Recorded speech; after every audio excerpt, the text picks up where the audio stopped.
Saya tidak setuju dengan pendapat Anda. Kapanpun dan dimanapun Anda berpendapat begitu akan saya tentang. Apalah, secara legitimasi moral nggak ada lagi tuh legitimasi moralnya Prof. Yusril menurut saya ya. Kalau bicara soal demokrasi sehat begitu loh dia. Yang ada bela ini 4 anggota Partai Demokrat yang dipecat. Ya makin dipecat makin saya bela. Kalau dia nggak dipecat ngapain saya bela?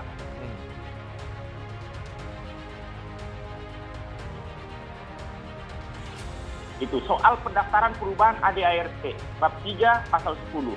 Untuk dapat mengajukan permohonan pendaftaran perubahan AD partai politik, ADART partai politik, pemohon wajib menggugah surat keterangan tidak dalam perselisihan internal partai politik dari Mahkamah Partai.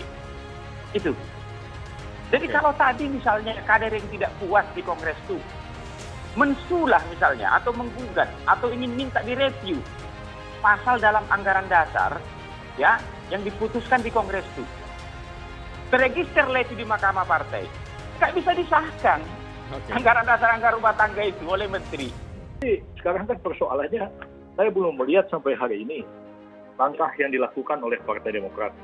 Misalnya mereka tunjuk ahli hukum. Mereka kan punya ahli hukum. Ada Dr. Amir Samsudin, mantan Menkumham juga, seperti saya.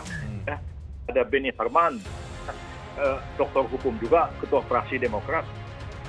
Saya belum dengar, Amir Samsudin sampai hari ini saya belum dengar ngomong sepatah kata pun juga. Yang ngomong malah Rahlan Nasidik, yang ngomong itu malah siapa itu lagi namanya itu, Andi Arief, ya omongannya ya omongan orang jalanan. Jadi kalau kau Renhat ingin membuat partai politik baru dan ingin mengurus badan hukumnya, kau harus pakai ini rujukannya. Inilah kitabnya. Jadi dikatakan di sini tata cara pendaftaran, pendirian badan hukum, perubahan anggaran dasar, anggaran rumah tangga, serta perubahan kepengurusan partai politik. Oke. Itu dia. Nah, jadi apa dikatakan di pasal ini? Sedikit lahir Renhat, 1 menit aja, biar terang benderang. Jadi selesai Kongres, lahir perubahan anggaran dasar. Boleh tidak itu langsung didaftarkan ke Kumham? Nggak boleh. Nggak boleh. Saya prihatin, kata Pak SB. Ya Pak, saya juga prihatin ini dengan kader-kader Partai Demokrat yang ngomongnya ya aneh-aneh begitu. Dan nggak ada argumentatifnya sama sekali. Jadi saya nggak kalah prihatinnya dari Pak SB ya sebenarnya, melihat perkembangan yang terjadi beberapa hari terakhir ini. Secara resmi kita sudah mengirimkan surat ke Mahkamah Agung yang bukan hanya diterima oleh Ketua Mahkamah Agung, tetapi hampir semua Ketua Kamar nih. Jadi Ketua Kamar Pengawasan juga sudah, Ketua Kamar Tata Usaha Negara juga yang dikomandai oleh Profesor Dr. Supandi juga sudah kita kirimkan. Jadi kami meminta kepada Mahkamah Agung bukan hanya Menkumham saja yang kemudian ya itu dilibatkan pada persoalan ini untuk menjawab permohonannya Prof. Yusril itu. Tetapi yang lebih penting lagi adalah kami Partai Demokrat begitu yang melahirkan produk itu. Soalkan tentang prosedur pembentukan anggaran dasar itu sendiri. Ya, anggaran dasar itu sudah ada ketentuannya, baik di dalam partai politik itu sendiri maupun di dalam anggaran dasar yang sebelumnya. Itu perubahan yang normal. Apakah prosedur perubahan ADART 2015 jadi ADART 2020 itu sudah mengikuti prosedur perubahan yang diatur dalam anggaran dasar sebelumnya atau tidak? Terobosan hukum Prof. Yusril ini memang udah unik ini. Itu dia. Jadi sampai kemudian ada pihak yang harusnya ikut terlibat karena dia pukuli di atas ring begitulah ya, melalui permohonannya itu dalam tanda kutip dikatakan tidak demokratis, tidak ini, tapi pihak itu ya bukan jadi pihak termohonnya. Dia jadi orangnya Muldoko, berarti dia setuju dengan apa yang dilakukan oleh Pak Muldoko dan lain-lain sebagainya. Ya saya pikir titiknya saya nggak mau ikut terlalu dalam. Pukuli ini kan Partai Demokrat. Tetapi di sisi yang lain, pihak yang dipukuli ini tidak ikut terlibat di atas ring untuk membela dirinya. Ini kan aneh nih. Itu malahan yang terlibat itu adalah termohonnya itu Menteri Hukum dan HAM. Itu kan yang paling tahu soal anggaran dasar anggaran rumah tangga ini. Belum lagi kemudian yang melahirkan ini kan Partai Demokrat. Hak-hak Anda untuk menganut pendapat seperti itu dan hak-hak Anda untuk bebas mengemukakan pendapat seperti itu akan saya bilang mati-matian. Saya ingin menyampaikan begitu, tidak ada kekosongan hukum sehingga kemudian terlalu jauh ini. Anggaran dasar kemudian ya yang sudah jelas-jelas itu bukan peraturan perundang-undangan begitu. Kemudian disusun dalil begitu. Sekiranya Pak Muldoko mau menggunakan keputusan itu untuk kepentingan politik dia, silahkan aja. Sebaliknya juga kalau Pak SBY atau Pak AHY mau menggunakan keputusan itu untuk kepentingan politik mereka, ya terserah. Saya juga nggak akan ikut campur terlalu jauh. Paling saya mengatakan ini loh, saya sudah uji ke Mahkamah Agung, ya hasilnya ya permohonan bukan, ya kalau cuma ya ditolak. Nah ini saya serahkan sama Anda, serah Anda mau ngapain.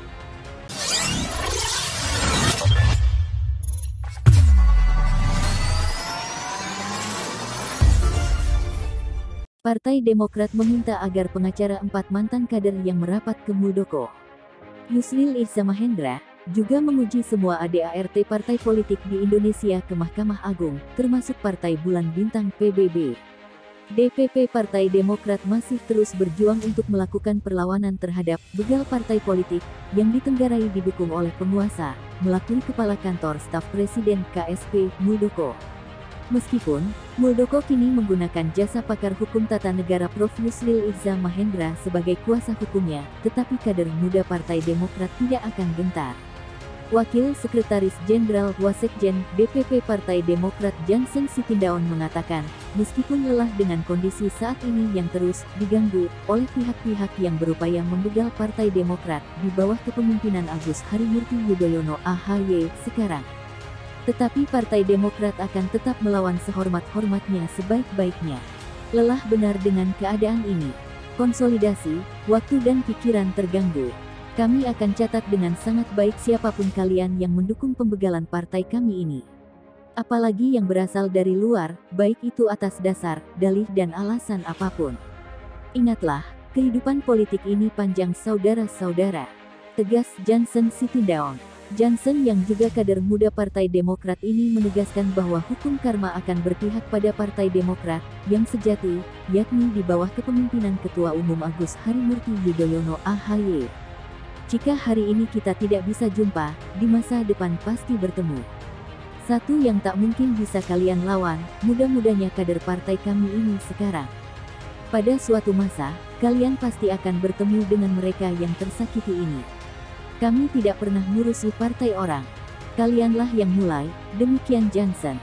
Partai Demokrat meminta agar pengacara 4 mantan kader yang merapat ke Muldoko. Yusril Iza Mahendra juga menguji semua ADART partai politik di Indonesia ke Mahkamah Agung, termasuk Partai Bulan Bintang PBB. Kalau memang ini soal demokrasi sehat, uji semua itu ADART partai-partai yang ada di Indonesia termasuk partai beliau PBB, kata Wakil Sekretaris Jenderal Partai Demokrat Janssen Sitindaon saat diwawancara CNN Indonesia TV, Selasa 28/9 malam. Menurut Janssen, Yusril masuk dalam pusaran kisruh Partai Demokrat dengan membawa narasi mengenai partai politik yang lebih demokratis dan soal demokrasi sehat. Janssen lantas mempersoalkan sikap Yusril yang tidak melakukan hal itu sejak dulu, saat ia menjabat sebagai Menteri Hukum dan Hak Asasi Manusia (Menkumham) dan Menteri Sekretaris Negara (Mensesnek). Kalau ingin melakukan perbaikan demokrasi yang sehat, dia sejak dululah. Konsistenlah waktu menjabat Menkumham, waktu Mensesnek, ujarnya. Lebih lanjut, Janssen menilai tindakan Yusril menggugat ADART Partai Demokrat ke MA sebagai objek judicial review itu tidak sehat dan aneh.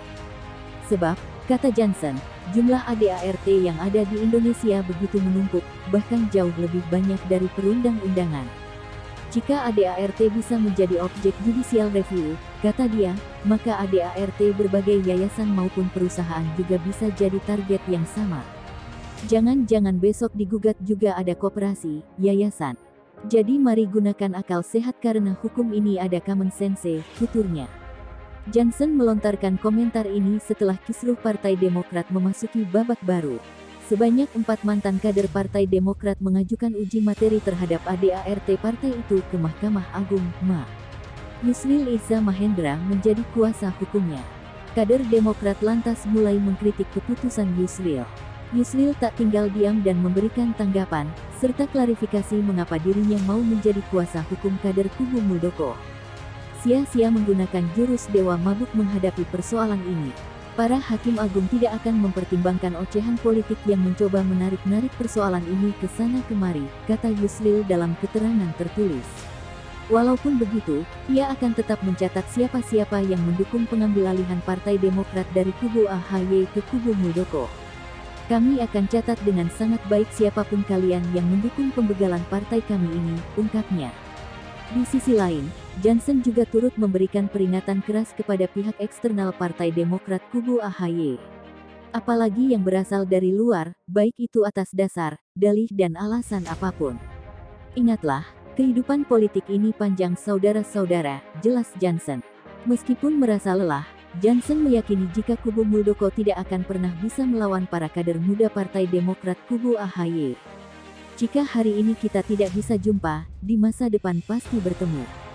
Satu yang tak mungkin bisa kalian lawan, muda-mudanya kader partai kami ini sekarang, katanya. Pada suatu masa, kalian pasti akan bertemu dengan mereka yang tersakiti ini. Kami tidak pernah ngurusin partai orang. Kalianlah yang mulai. Salam, sambung dia. Bahkan, Johnson tidak peduli dengan keberadaan sang pemain tambahan di kubu Muldoko. Sebagaimana kami melawan KLB abal-abal dulu dan lanjutannya sampai hari ini, tak ada kata menyerah, kami akan terus lawan. Termasuk pemain tambahan dari luar yang kalian bawa, ujar Johnson. Kebenaran pasti menang. Mana ada cerita tidak pernah jadi kader jadi ketum partai.